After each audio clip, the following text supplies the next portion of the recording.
I told Angie on the phone I have no objection. I would prefer that we wait until I talk to the lawyer on Tuesday, but not refusing anybody, so it's her decision. She has every right to take care of an emergency problem. This is certainly an emergency problem, and I can't refuse anybody from coming in here, but I don't know what my rights are, and I really would like to know.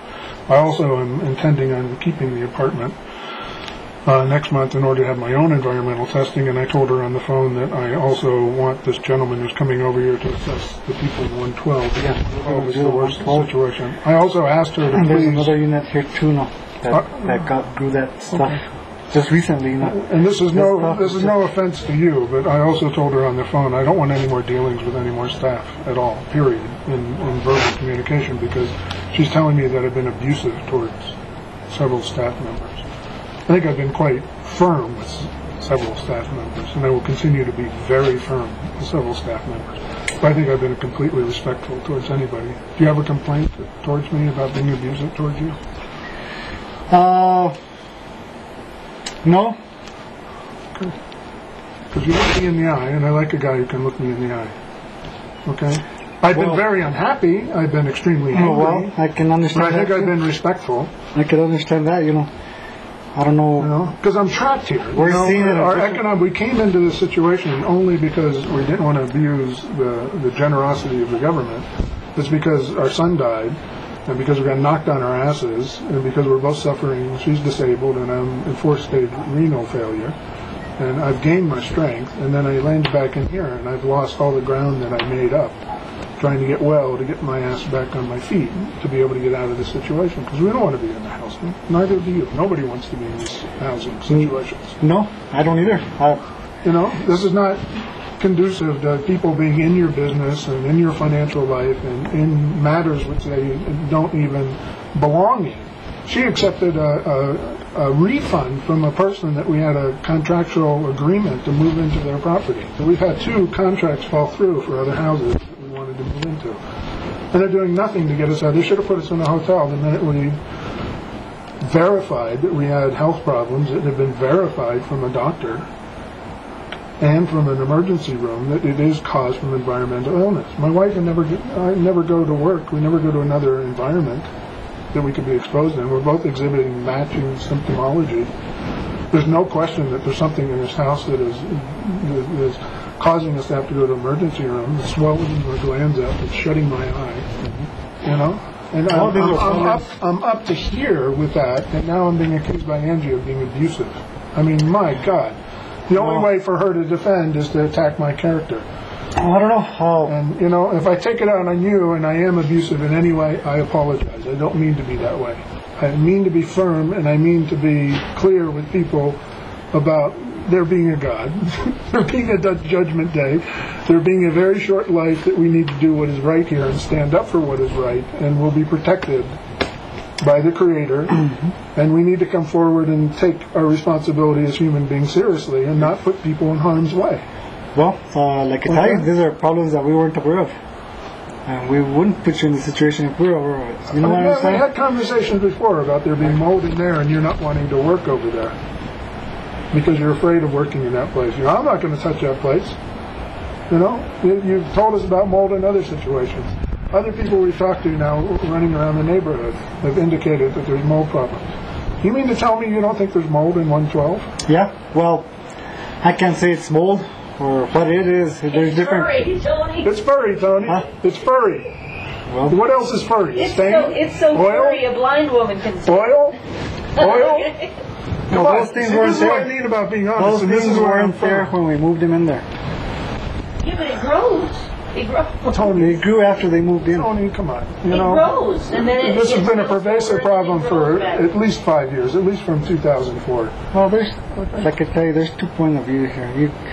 There's the point of view of the tyrants who are trying to what I to get more money. What you're trying to tell me is that I did it intentionally to you. No, what I'm telling you is that you have a job and you're concerned about losing your job and you're concerned about having to preserve the integrity of the housing people, and if you don't play ball with them, then you're going to be out on your ass. You know damn well in your heart that you believe otherwise. No, I don't. You don't believe that? Nope. Honest God, I don't. Then why do you refuse to go fix that house over there? Because I know it has mold in it. Okay, so other houses here, you know, have mold in it. No. It's coming out now. It's just coming out now. All right, so I appreciate you. You don't believe that? You don't? No, I don't believe it for a second. You don't believe it? No, and I don't mean to, question your honesty, but yeah, I have. You're too smart a guy for me to believe that. Well, because I know everybody. Everyone talks to me about there being mold. I know there's mold everywhere. I painted houses. You're a maintenance guy. You know what mold looks like. You cut open these drywalls and you look behind the scene too, so you know what's behind the scene. yeah. And you admitted to me in 116 that there was mold over there. The lady over there is pregnant. Yeah, you did. The lady over there was pregnant and she moved out of there because of complaints with mold. She told me just now that she was moved in there. She wasn't. She was forgiven the deposit to move in there, but she was instructed to clean the place herself. She's now pregnant with a child. She's carrying around medication because she's so ill. She sounds like she has strep throat. Her throat is so swollen up. Even though because she moved to another location, all of her furniture, all of her clothing. She's still sick. She has a child over there that's suffering from sleepiness all the time, she says. There's another child over here that has asthma. You have a registered nurse sitting here who's telling you that there's a health hazard in the asthma to this child. Not you specifically, but the housing.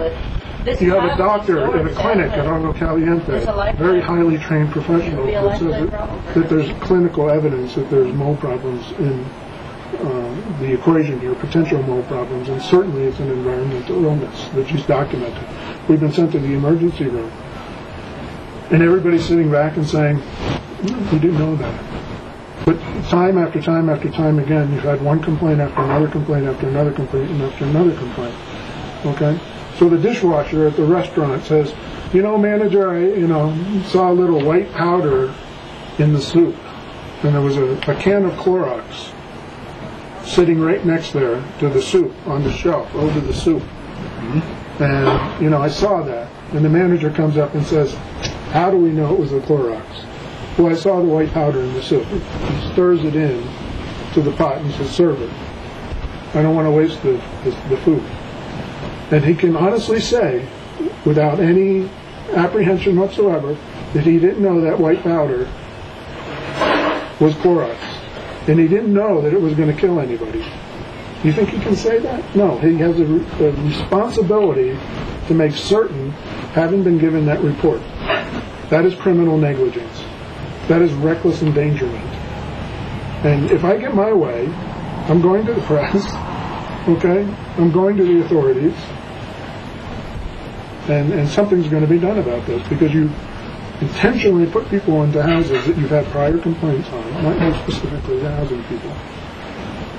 And you are certifying these places as being ready for occupancy. It's serious business, man. I know it is. It's serious business. It is. But this problem is just coming out now. Well, that's not true. Well, in 2004, the same thing was done. We talked to a lawyer that dealt with the problem in 2004. And she told me that there was testing done in the 14. Was it the 14 over here? She didn't mention the actual unit, but she said that there was mold testing that was done, and the testing didn't come back at levels that were not high enough to be deemed dangerous. And what happens there is the huge cleanup effort happens before the testing people come in. No, because a lot of people were still living in the house. Like you're doing the windows and like you're doing everything else. You can clean this up is something else. No, this is not. No, it's suspicious. This is just regular maintenance. Well, we're starting a tenants association. Saturday's the first meeting. I got invited to that meeting too, and I'll be there. Well, you're not a tenant. You're not allowed to come. Anybody that's allowed to come. No, that's not true. On the 29th? This coming Saturday, yeah. At 1:30 tonight? Yeah. Yeah, it's open to everybody. No, I'm afraid not. Yeah, you'd live over there? Huh? You'd live over there? No. You won't even clean it up, man. No, I have a very nice house. Yeah. Good for you. Yeah, lucky, I guess. Well, no, you're hardworking. You deserve it, I'm sure. There's a lot of people in society that need assistance and need help. And societies are judged by how they help the poor. And this is pathetic.